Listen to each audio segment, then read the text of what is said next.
Üdvözlöm Önöket az Európai Unió Nyugat-Balkán Zaliro Sárállói ezt a rendezvényt. Nagyon hálásak vagyok a bővítés fontosságát, az elnökségünknek, hogy a csatlakozás a nemzetközi szervezet bűnözés, a migrációs elnökség képviselői mellett.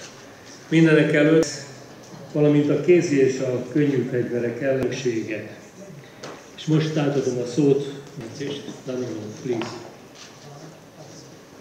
Došli u Crnu Goru posebnu zahvalnost da osnažan doprinos da upravo da ime zemlje domaćina, naše uvaženo resorno komesarki.